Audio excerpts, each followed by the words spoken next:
Hola, bienvenidos de nuevo. Soy el doctor Carlos Waldo, soy especialista en medicina interna y este es mi canal Enseñando Medicina Interna. El de hoy toca subir un video que está dirigido más que nada al público en general, al personal que no es de salud, sobre todo porque hago una revisión de algún tema que sea bastante frecuente en la consulta, ¿no? Y que trato de explicarlo de una manera más sencilla y sin tantos términos médicos.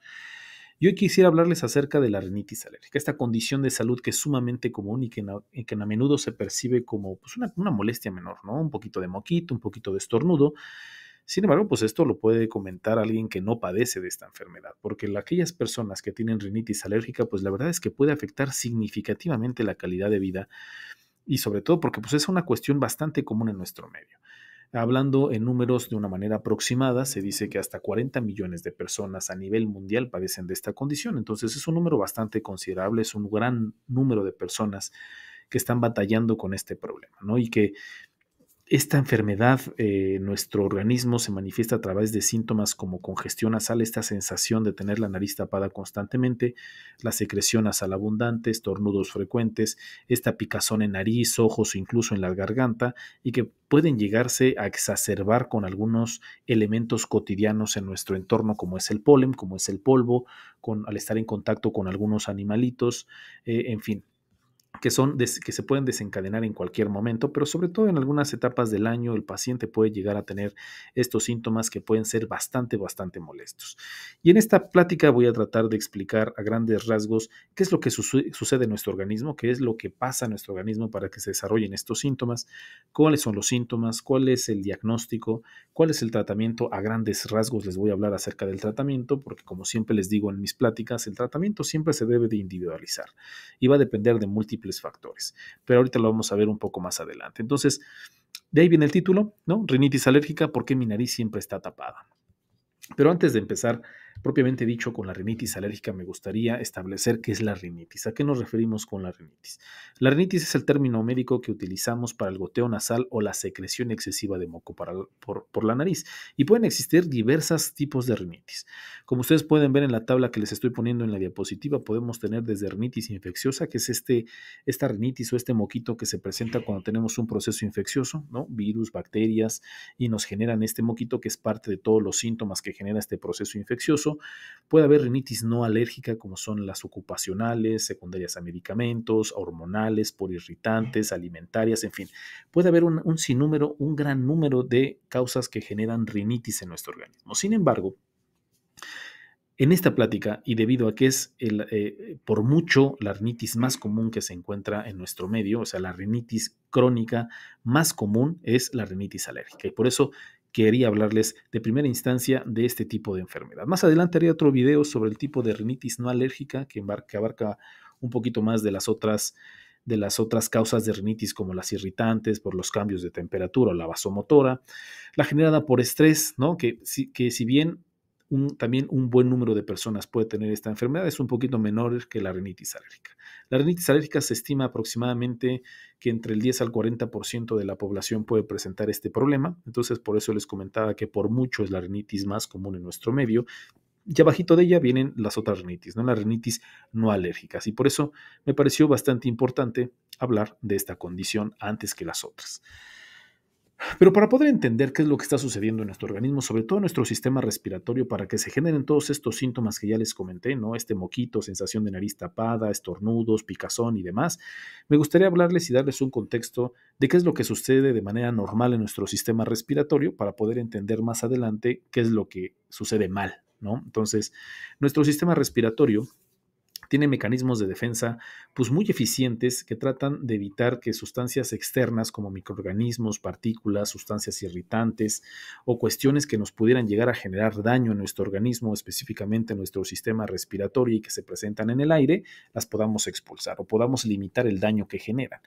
Y estos mecanismos que tenemos que nos protegen los podemos dividir en barreras físicas, mecanismos celulares y respuestas inmunológicas. Déjenme platicarles de cada uno de ellos. Vamos a empezar con las barreras físicas. En primer lugar, tenemos pues este moquito, ¿no? Esta sustancia gelatinosa que se encuentra en nuestras vías respiratorias, que se conoce como moco, ¿no? Vulgarmente. ¿Cuál es la finalidad que nosotros tengamos moquito en el sistema respiratorio? Pues bueno, la finalidad es que esta sustancia gelatinosa, transparente, va a atrapar a los microorganismos, a las partículas, a las toxinas que entran por las vías respiratorias, tratando de que no penetren más allá de la nariz o de la garganta, de los bronquios, que se queden hasta ahí y no lleguen de manera más profunda, que no ataquen a nuestros pulmones o que no lleguen a nuestros pulmones para provocar más daños. Entonces, el primer mecanismo de defensa que tenemos entonces es el moco, esta capa de moco. El otro mecanismo de defensa a manera de barrera son los cilios, que son unas pequeñas estructuras que parecen pequeños pelitos que tenemos en nuestras vías respiratorias, sobre todo a nivel bronquial, y lo que hacen es que este moco que ya atrapó a las sustancias tóxicas o a los microorganismos o a las partículas, tratar de movilizar este moco hacia la salida, es decir, sacar este moco que ya atrapó estas sustancias para sacarlas de nuestro organismo. Estos son más o menos, les vuelvo a comentar, parecen pequeños cabellos, ¿no? Que son los cilios y que se encuentran y recubren principalmente los bronquios y que ayudan a remover y sacar todas estas sustancias que no deberían de estar en nuestras vías respiratorias. Y por último tenemos pues, el reflejo de la tos y el estornudo, ¿no? Que es una expulsión de una manera fuerte, abrupta, para tratar de sacar estas sustancias que no deben de estar en nuestro organismo. Entonces, con este mecanismo de estornudo y de tos nos ayudan a que todas estas sustancias se salgan de nuestro sistema respiratorio. Y esta sería entonces los primeros mecanismos de defensa, los más frecuentes que tenemos, o de primera instancia, la primera línea de defensa que tenemos. La segunda son las defensas celulares, ¿no?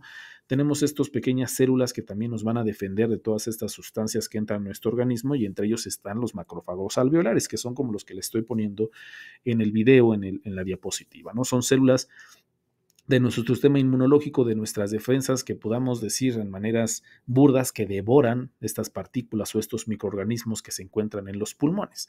Otro tipo de células que también tenemos y que juegan un papel primordial, sobre todo atacando a los procesos infecciosos o esas microorganismos que generan, que pueden llegar a generar un proceso infeccioso en nuestras vías respiratorias, son los neutrófilos, que son parte de los glóbulos blancos, que también son como nuestro ejército, que son como nuestras células de ejército que atacan a estos microorganismos que se encargan de producir algún proceso infeccioso en nuestras vías respiratorias. También dentro de nuestro sistema inmunológico tenemos a las inmunoglobulinas o los anticuerpos, ¿no? Estas inmunoglobulinas o anticuerpos pues se encuentran en nuestras mucosas o en nuestras vías respiratorias y ayudan a neutralizar y a destruir a estas células o estos microorganismos que entran a nuestro propio sistema respiratorio. Y por último tenemos a las células dendríticas. Estas células dendríticas son un tipo de células también de nuestro sistema de la defensa, de nuestro sistema inmunológico, y que van a actuar como centinelas. Son como los guardianes de nuestro organismo, que son los que van a estar deambulando por las vías respiratorias, y en cuanto encuentran algo que no debería de estar ahí, su función es capturarlo, procesarlo, y después van de chismosos y los presentan a otras células, que en este caso son los linfocitos. Y los linfocitos son los que se encargan, ya propiamente dicho, de presentar una respuesta inmunológica mucho más agresiva. Pero pues estas células dendríticas entonces también juegan un papel fundamental y primordial en la defensa de nuestro sistema respiratorio, ¿no? Y entonces, ¿por qué? ¿Para qué todo este choro? ¿Para qué todo esto que les estoy comentando? Porque en la rinitis alérgica lo que sucede es que nuestro sistema inmunológico reacciona de una manera exagerada, sobre todo a sustancias que realmente son inofensivas, ¿no? Como son el polen, como son los ácaros de polvo y algunas otras sustancias que pues no nos van a generar daños en nuestro organismo. Entonces, se considera exagerada porque pues el alergeno, esta sustancia ajena a nuestro sistema, no es una bacteria que causa una infección, no es un virus que daña las células, no es un parásito que invade los tejidos, sino que es una partícula inofensiva, ¿no? El polen o los ácaros son partículas inofensivas que están entrando a nuestro sistema respiratorio. Sin embargo, nuestro sistema inmunológico, nuestro sistema de la defensa, sobre todo en estas personas que tienen esta condición, en las personas alérgicas, reaccionan como si fuera una amenaza grave, se pone como loca, se entra en alerta, en alerta máxima en nuestro organismo, cuando la verdad es que no son un patógeno real que vaya a generar un daño importante en nuestro organismo. Entonces, por eso se denomina que es una respuesta desproporcionada a un estímulo inofensivo. Esta situación puede tener predisposición genética, ¿no? Es decir, que significa que hay una respuesta exagerada. Esta respuesta exagerada frente a los alergenos o frente a estas sustancias inofensivas puede heredarse. Aquellas personas que tengan antecedentes familiares de alergia, es decir, familiares directos, papás, abuelos, que tengan asma, eczema, rinitis alérgica, alergias alimenticias, rinitis alérgica, pudieran tener un mayor riesgo de desarrollar esta condición. Entonces, en resumen, la respuesta exagerada de la rinitis alérgica se debe a una identificación errónea de sustancias inofensivas. Si nuestro organismo piensa que es un patógeno que va a generarnos mucho daño y entonces despierta una respuesta súper agresiva. Es como, por ejemplo, entra una mosca a nuestra casa y en lugar de utilizar un matamoscas o unas raquetitas estas para destruirlas, agarramos una escopeta y empezamos a dar escopetazos por toda la casa. Eso se asemeja más o menos a lo que sucede en nuestro organismo. Es una respuesta muy exagerada para algo que no va a generar mayor daño. Entonces, al estar dando escopetazos a toda la casa, pues vamos a generar un daño muy importante a nuestra vivienda y eso es lo que sucede en este tipo de pacientes. Pero ¿cómo sucede? ¿Qué es lo que sucede? Me gustaría platicarlos paso a paso porque esto también nos va a ayudar a entender por qué se presentan los síntomas que se presentan y por qué damos el tratamiento que damos. Entonces, lo primero que pasa es que el alergeno o esta sustancia extraña de nuestro organismo pues tiene que entrar a las vías respiratorias y eso pasa por la nariz o nosotros al respirar.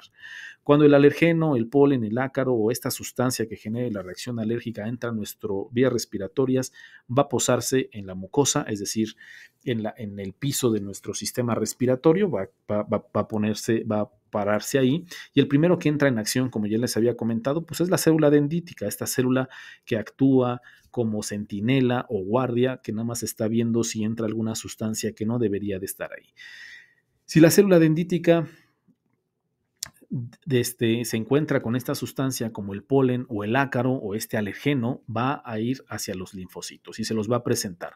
Lo va a atrapar, lo va a procesar y se lo va a llevar hacia el linfocito para decirle, ojo, esta situación no es propia de nuestro organismo, hay que atacarla, hay que deshacernos de ella. Y el linfocito, por consiguiente, va a generar una producción de anticuerpos IgE o inmunoglobulinas IgE, que estas inmunoglobulinas o anticuerpos IgE finalmente van a actuar en los mastocitos, es decir, va a generar que se unan a los mastocitos y los mastocitos son los encargados de liberar sustancias químicas que ahorita les voy a presentar cuáles son, que son las encargadas de provocar todo el despapalle que se lleva a cabo en la nariz o en la vía respiratoria. Entonces, estos mastocitos lo que van a generar es producir estas sustancias químicas como la histamina y las interleucinas que van a jugar un papel primordial en todo lo que sucede en los pacientes. Lo que va a suceder es generar vasodilatación, ¿no? O sea, estos vasos, pequeños vasitos sanguíneos que tenemos en la nariz van a abrirse, se van a expandir y esto tiene pues varias repercusiones, ¿no? O sea, esta liberación de histamina e interleucinas va a generar diferentes cambios en nuestra nariz, en la mucosa de nuestra nariz, ¿no? Imagina que tu sistema inmunológico percibe que ha entrado un patógeno peligroso, ¿no? Que ha entrado un peligro, que ha entrado un ladrón, que ha entrado un asesino a nuestro organismo, como un virus, una bacteria, un parásito, una toxina en la nariz. En un escenario de defensa real, es decir, si realmente estamos en peligro, la respuesta inflamatoria que genera, que incluye la vasodilatación, tiene diferentes propósitos. La vasodilatación o la apertura de estos vasos sanguíneos que tenemos en la nariz, este ensanchamiento de los vasos sanguíneos, se realiza para que lleguen mayor cantidad de células de la defensa a la zona, lleguen mucho más rápido. Y estos vasos sanguíneos también se van a volver más porosos, es decir, que sean más fácil que salgan a través de estos vasos sanguíneos estas células de defensa que van a llegar de una manera muy rápida a la zona. Pero esta vasodilatación pues va a provocar varias alteraciones como enrojecimiento y congestión nasal. La vasodilatación que se genera por la histamina es la causante de que nosotros sintamos la nariz tapada, que sintamos que la nariz está muy roja y también puede llegar a generar esta picazón y esta sensación de comezón en la nariz. Y también esta permeabilidad o esta porosidad que se tienen en los vasos sanguíneos va a ser la encargada de que también se esté produciendo una gran cantidad de moco a este nivel. Sobre todo este incremento del moco en la nariz es para tratar como de diluir a los patógenos, como tratar de diluir esta sustancia que se encuentra ajena a nuestro organismo y tratar de atraparla. Tratar de atrapar esta sustancia que es ajena a nuestro organismo para que ya no se mueva y no siga llegando o pasando hacia más adentro de nuestro organismo.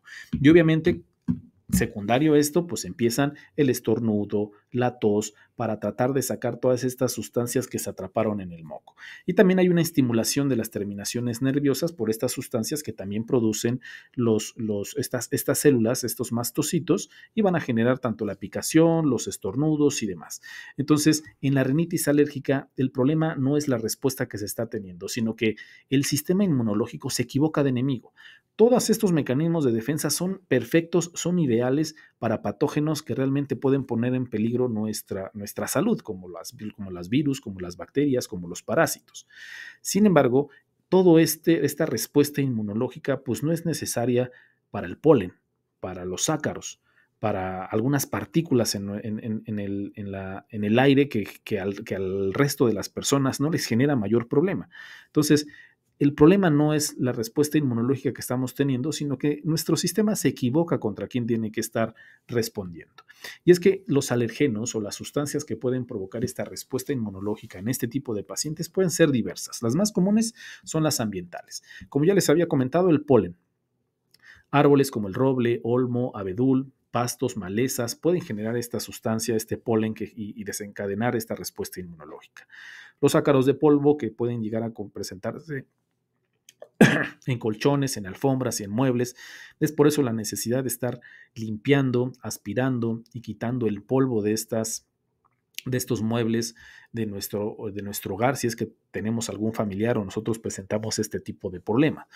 Caspa y pelo de animales, habrá algunos pacientes que tengan respuesta, pues para nuestros perritos, a los gatos, a roedores, a caballos.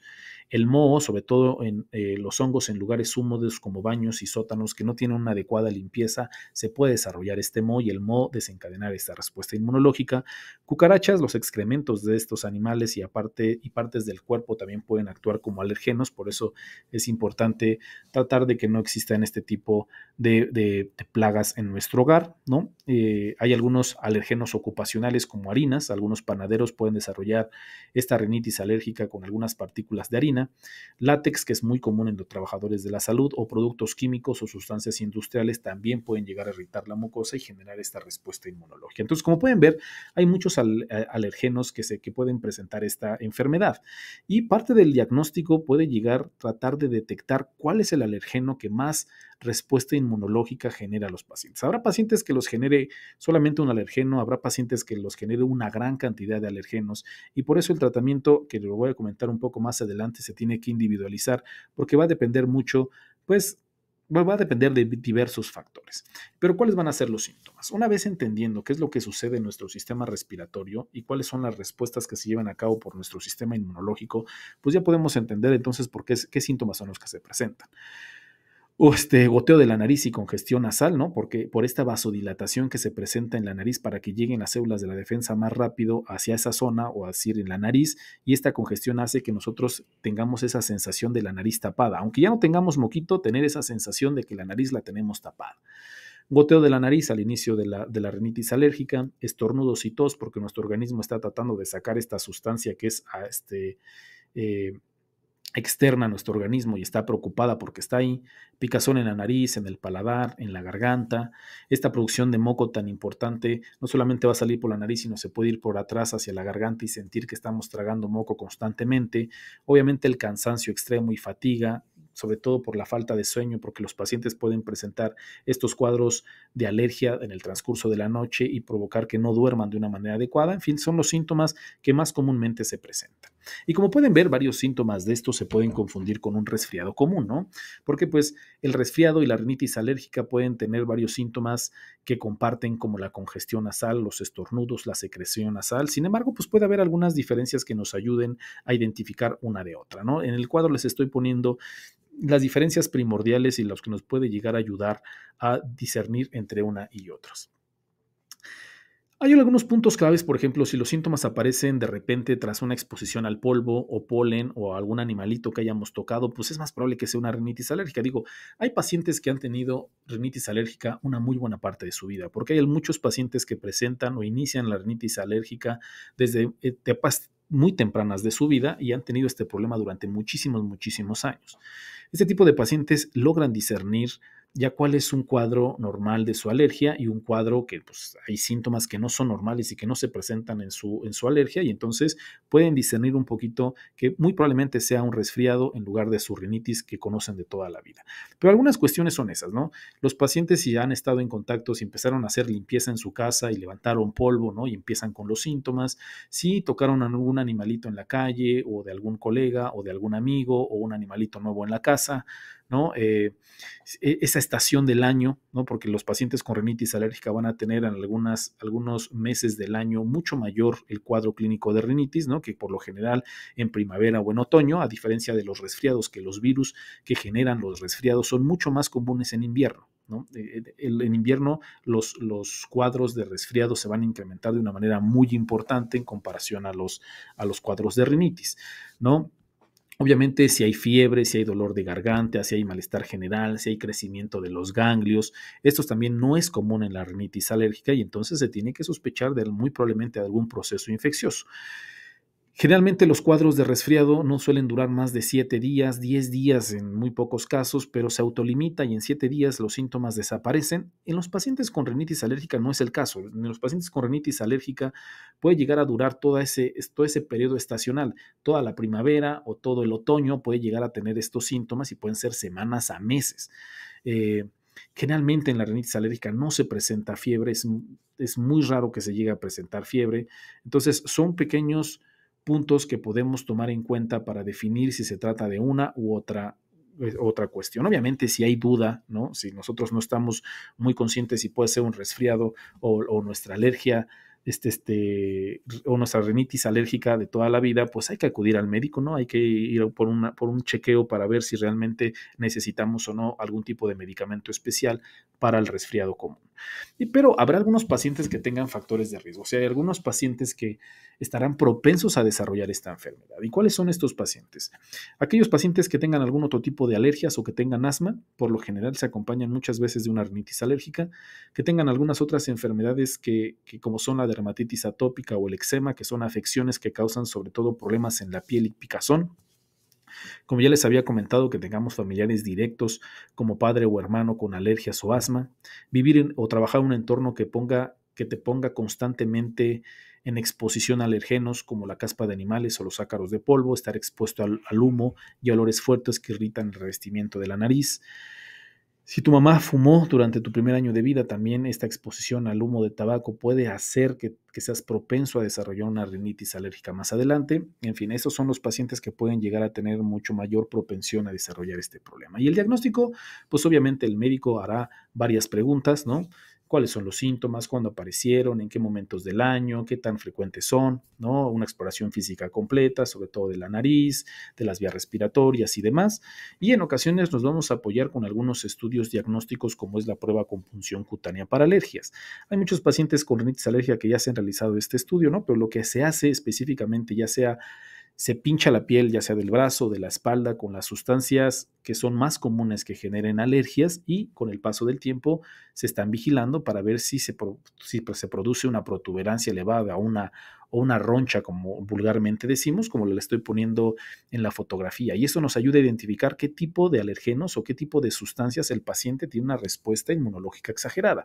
Y entonces esto nos ayuda muchísimo para tratar de dar un plan al paciente, ¿no? Poder establecer un plan de tratamiento y tratar de evitar a toda costa ese alergeno que ya detectamos que al paciente le desencadena una respuesta inmunológica exagerada. También dentro de las pruebas que nosotros podemos realizar en los pacientes con rinitis alérgica son los niveles de inmunoglobulina E, sobre todo para detectar algunas enfermedades muy específicas. No se las hacemos a todos los pacientes, sino los que tengamos sospechas específicas de algunas enfermedades. Y el tratamiento, pues obviamente, pues se tiene que individualizar, ¿no? Porque va a depender de muchísimos factores del paciente. Si tiene comorbilidades, si es asmático, si es diabético, si es hipertenso, la edad del paciente, si es niño, si es adulto, si es joven, si es un adulto mayor, ¿no? Qué tipo de tratamientos ha intentado, qué medicamentos le funcionan, qué otros medicamentos no le han funcionado, porque generalmente los pacientes con rinitis alérgica ya han pasado por múltiples médicos, ya han pasado por múltiples tratamientos. Algunos les responden bastante bien. Hay algunos pacientes que tienen una rinitis alérgica muy leve y responden muy bien a antihistamínicos o medicamentos de venta libre y se controlan bastante bien. Habrá otros pacientes que con los tratamientos más de venta libre o más sencillos no tienen una respuesta adecuada. Entonces va a depender de muchos factores el tratamiento específico para este tipo de pacientes, pero entre los tratamientos que contamos para esta condición en la rinitis alérgica, los que más utilizamos, pudiéramos hablar de los antihistamínicos. ¿Se acuerdan que estas células, los mastocitos, van a liberar algunas sustancias, entre ellas la interleucina y la histamina? Pues bueno, la histamina, como ya vimos, es la sustancia química que se encarga de muchos de los síntomas que el paciente va a presentar.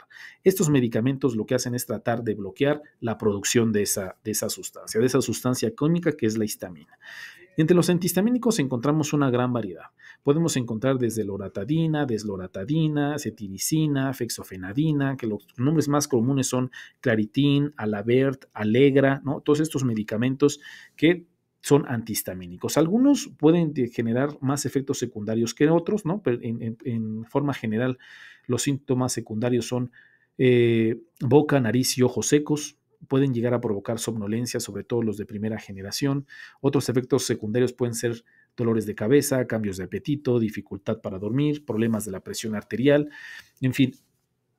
Si tú estás embarazada, si tienes hipertensión, si tienes crecimiento prostático o tienes algunas otras comorbilidades, trata de no automedicarte, ¿no? Mejor acude con tu médico para ver si tú eres candidato al uso del antihistamínico, qué tipo de antihistamínico, por cuánto tiempo. Entonces, más vale acudir con tu médico de confianza para que te haga una valoración completa y decida si se puede o no se puede utilizar o qué tipo de antihistamínico sería tu mejor opción.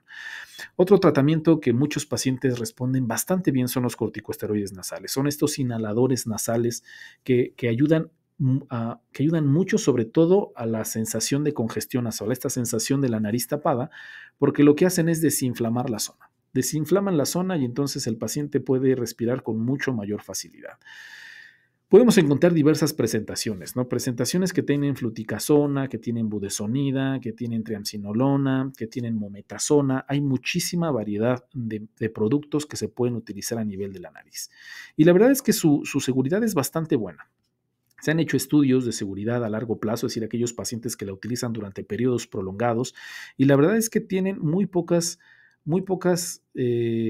complicaciones o efectos secundarios graves. Como están diseñados para actuar localmente en la mucosa, es decir, no hay una absorción a la circulación sanguínea, como son los corticosteroides tomados o inyectados, como son la prednisona, deflazacort, metilprednisolona y todos estos medicamentos que si se usan por periodos prolongados o a dosis altas pueden tener repercusiones graves y severas en nuestro organismo. Los corticosteroides inhalados específicamente para este tipo de rinitis son bastante seguros a largo plazo y tienen una respuesta bastante buena en los pacientes. Los pacientes, una gran mayoría de ellos tienen una respuesta bastante favorable. ¿Cuáles son los efectos secundarios en estos pacientes? Pues puede consistir en un olor o un gusto desagradable al utilizarlos, puede provocar resequedad de la nariz, facilidad de sangrado también de la nariz, pero que son efectos secundarios que no se presentan en todos los casos y que son bastante llevables, digámoslo así. Y hay otros medicamentos que son utilizados con mucha frecuencia, que son los descongestionantes. Estos medicamentos actúan específicamente provocando vasoconstricción. ¿Se acuerdan que les comenté que dentro de lo que sucede en la nariz es que hay una vasodilatación? Pues bueno, estos medicamentos lo que hacen es hacer que estos vasos sanguíneos vuelvan a cerrarse, provocar vasoconstricción y por lo tanto tienen una acción bastante rápida. Actúan muy rápido y alivian sobre todo esta sensación de la nariz tapada. Principalmente ayudan a eso, porque no quitan el moco, no quitan la comezón, no quitan todo el resto de los síntomas, sino que ayudan muchísimo para esta sensación de la nariz tapada. Sin embargo, este tipo de medicamentos ha encontrado que se puede presentar una rinitis de rebote o como nosotros llamamos una rinitis medicamentosa, por lo que este tipo de medicamentos no se deben de utilizar de una manera crónica. Lo máximo, 3 días. 4 días a lo mucho la utilización de estos medicamentos, pero no son los de primera elección. Tenemos los antihistamínicos, tenemos los corticosteroides inhalados, el uso de estos medicamentos puede tener repercusión, bueno, sobre todo efectos secundarios y una rinitis medicamentosa, ¿no? Sobre todo porque como que nos volvemos dependientes de este fármaco. Actúa muy rápido, descongestiona, pero después puede llegar a volver a presentarse esta congestión, lo volvemos a utilizar, es un círculo vicioso y el paciente se vuelve muy dependiente de este tipo de medicamento, por lo que no es el recomendado en este tipo de pacientes. ¿Cuál es la presentación que más se vende y que más lo encontramos en el mercado, por lo menos en México? El Afrin. El Afrin, la oximetazolina es un descongestionante que puede provocar esta situación. Y me ha tocado muchos pacientes en la consulta y en mi práctica clínica que utilizan de manera constante este medicamento. Y muchos de ellos me dicen, pues es que si no lo utilizo no mejoro. Y es que sí me funciona, doctor, pero pues más adelante necesito estarlo utilizando, y lo utilizan de una manera muy crónica, y es un pacientes con rinitis muy modificada, con rinitis medicamentosa de muy difícil control si no se trata a tiempo. Entonces, tratar de evitar a toda costa este tipo de descongestionantes, sobre todo para la rinitis crónica. Habrá para algunos problemas como la rinitis no crónica, que dura por periodos muy cortos y que podemos utilizar este tipo de descongestionantes por días muy cortitos, pero para rinitis crónica como la rinitis alérgica no funciona y no es recomendado. Hay otros tipos de medicamentos, ¿no? Obviamente se pueden recomendar los lavados nasales con solución salina. Hay otros medicamentos como el cromoglicato de sodio, el modificador leucotrenos, hipatropio nasal, en algunos casos muy específicos y muy contados, corticosteroides orales, vacunas contra la alergia o inmunoterapia, como nosotros conocemos, anticuerpos monoclonales en aquellos pacientes que no responden a la terapia habitual, que son resistentes a los tratamientos y que tienen un problema y que está afectando mucho su vida. Podemos utilizar medicamentos mucho más costosos con un mecanismo muy diferente a los que ya estamos utilizando. Sin embargo, como les vuelvo a repetir, se tiene que individualizar el tratamiento de acuerdo a todo el panorama del paciente. Les vuelvo a repetir, si el paciente tiene comorbilidades, qué medicamentos ha utilizado, si ha tenido respuesta, si no ha tenido respuesta, en fin. Está en juego muchísimas situaciones en este tipo de pacientes, y por eso este tipo de medicamentos tienen que ser evaluados y vigilados por el médico tratante, que en este caso el especialista para la rinitis alérgica pues es el otorrinolaringólogo, ¿no? Es aquel especialista del oído y la nariz, y en específico es el otorrino. Y también lo pueden ver los alergólogos. De preferencia se tienen que ver en conjunto el alergólogo con el otorrinolaringólogo para poder dar un tratamiento multidisciplinario y que sea más conveniente para el paciente. Como ya les había comentado, entonces existen diversos alérgenos o diversas sustancias que pueden llegar a provocar esta respuesta inmunológica o esta rinitis, pero entre ellos el más común y el más frecuente, sobre todo porque en ciertas épocas del año se va a presentar más que en otras y que va a estar en el ambiente con mucho mayor frecuencia que otras, es el polen. Y les dejo aquí algunas recomendaciones sobre qué es lo que pudieran llegar a hacer para tratar de evitar, o a manera de prevención, para que no se desarrolle tanto esta reacción alérgica y esta rinitis alérgica. Se las lea de manera muy rápida. Cierre las puertas y las ventanas durante la temporada de polen. Lo que usted puede hacer es, dependiendo del lugar en el que vive, México, Ecuador, Colombia, donde usted esté radicando, poner en internet y buscar cuáles son las épocas de mayor polen en mi lugar donde vivo, para que usted tenga las principales precauciones para lo del polen. No colgar la ropa afuera, ya que el polen se puede pegar a las sábanas y las toallas y posteriormente desarrollar la reacción alérgica. Usa aire acondicionado en tu casa y en el auto. No hagas actividades al aire libre temprano por las mañanas, que es cuando hay mayor cantidad de polen, y también en días donde hay altos niveles de polen. De hecho, hay algunas aplicaciones en donde podemos descargar y ahí nos dicen altos niveles de polen, bajos niveles de polen. No tengo ahorita el nombre, de todas maneras se los dejo en la descripción. Quédate dentro de los días secos y con viento. Usa un deshumidificador para reducir la humedad en el interior. Usa un filtro de partículas de aire de alta eficiencia en tu habitación y en otros lugares donde pasas mucho tiempo. No cortes el césped ni juntes las hojas con el rastrillo. Usa una mascarilla contra el polvo cuando limpies la casa o trabajes en el jardín. Usa lentes o anteojos de sol cuando estés al aire libre para evitar que el polen también ingrese a tus ojos. En fin, son algunas recomendaciones básicas, sobre todo, como les vuelvo a repetir, tratando de evitar este alergeno en específico que es el polen. Y pues nada, eso sería todo. La verdad es que es una plática muy rapidita. Espero que sea de su agrado, espero que les ayude para el cuidado de su salud. Si usted no tiene una respuesta adecuada a los tratamientos de venta libre, o que le han recomendado en la farmacia algún amigo, algún vecino, algún conocido, y no tiene una respuesta a su rinitis alérgica, lo más conveniente y lo más recomendable es que acude con su médico tratante. En este caso, si ya ha tenido consultas con médicos los cuales no le han resuelto el problema, entonces acuda con el especialista, el otorrino o el alergólogo en su defecto, para que le den un tratamiento individualizado, un tratamiento personalizado y ver si realmente solamente se trata de una rinitis alérgica o es un problema un poco más profundo o más peligroso. Entonces, pues nada, espero que sea de su agrado.